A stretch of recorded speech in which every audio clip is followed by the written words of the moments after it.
So we have our circle set, and we're going to be working in at least the sixth world. If the fifth world works better for any of you or any others, is fine. And we're working on what we're called to work on in any kind of larger construction. And if you want to go around, if there's just a word of what you think you might be working on, what's really drawing your attention, and then we'll go into a 5-minute journey. So Deborah, and then Denise, and Arlie, and me. Is there anything, Deborah, that you think it might be your focus? Yeah, mine is the earth warming. We just had the hottest June on record and the hottest first 2 days of July on record. So Earthworm. climate. Arlie? I don't know. I'm just going to ask my guides where they want to take me. Perfect. Denise? What's coming to me, and I don't know if this is okay within this work, but to be like a surrogate for self-love. Okay. Others may get this. Yeah. I'm going to focus on the devaluation of children in many forms, including gun violence. And that's what I think I'm going to do. So what we're going to do is just bring in your teams. They know exactly where is the best place for you to be in that platform above Earth. There are those waiting there for you. Your sacred place is there. You can ask questions, you can be guided, and in 5 minutes, I'll bring you back. Laser focus. We'll see you on the other end of 5.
We're back, and Arlie, if there's something you'd like to share, I'm going to let you do that first if you have time.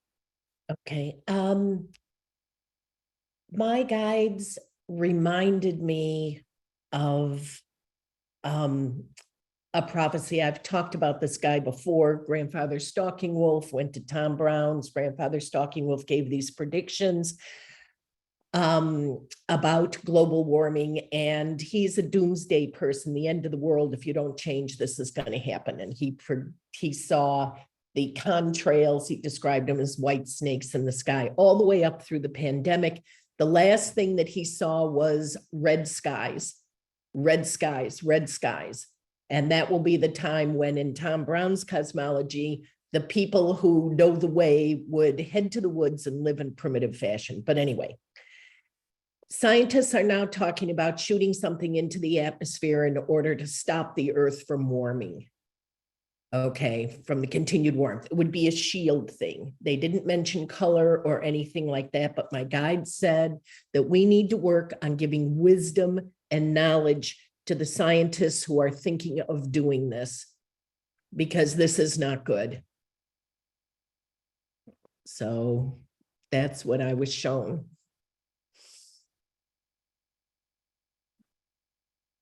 Thank you, Arlie.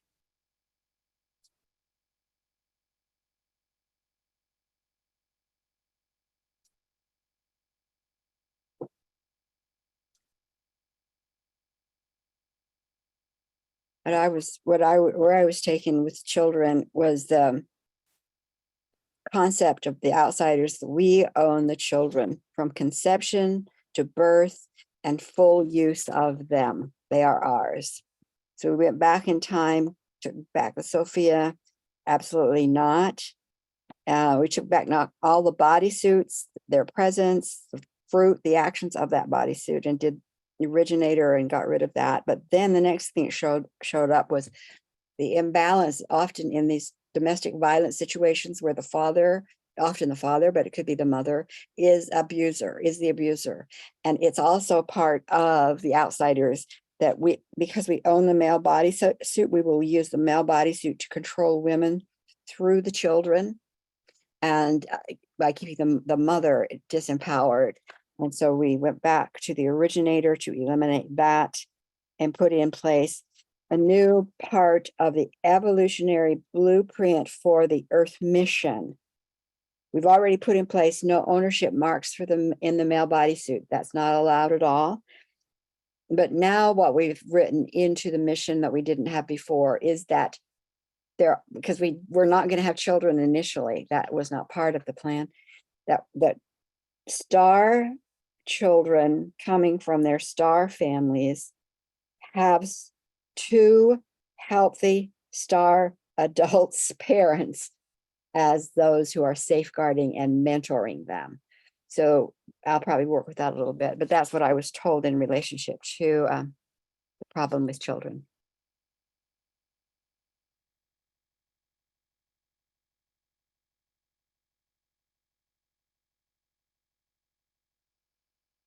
Thank you, Sharon. I want to talk to you about that later offline because I talked to my grandson, thinking about the guys, the whole thing. So I went, and last week I told you I was working on climate change, and Gaia said it's all about the water. And I didn't know what that meant. And see you, Arlie. Arlie just posted that she has to leave. So grateful to have been here with you all. I don't know if you can see that, Denise. So I was talking to Gaia, and so asking her why all this heat and what's really going on. And she said that, and I read recently that, we've pumped so much water out of the earth from the groundwater and oil and stuff, that the earth is in a different rotation now. It's off its axis, it's a different movement. And she said that's caused a whole different change in the magnetic flow in, like the magnetic core and through the things, and it's been really heating everything up. And one of the effects of the heat is then you get more evaporation of the water, but then it comes down as rain and hopefully going back into the ground again instead of being in an ocean, or, and it's trying to balance it out. But it's basically having to go, and I didn't have time to go back then and work on overuse of water and how that's come about recently. Because it's really just more recent phenomenon that we've been doing that. And so I have to work on that, but that was what I got from there. I think it's also important to carry in Arlie's information, Yeah, stop these. right. Because that may be the answer to it. It's not about inserting stuff in the atmosphere. It's Fine. Yeah. Yeah. Stopping them. Okay, thanks, Deborah. Denise?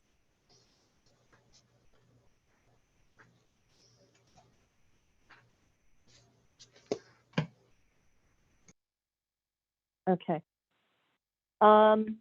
Yeah, Deb, I just recently heard something or watched something or read something, I can't remember, on the changing electromagnetic field of Earth, which is very interesting. I was going to mention that to you.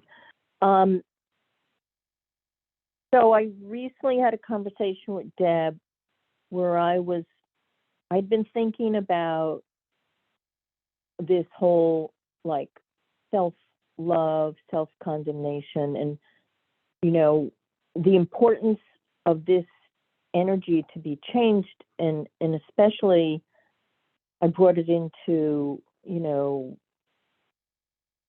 tag work in regards to how advanced tag work is and how it took metaphysical thinking to a whole new level.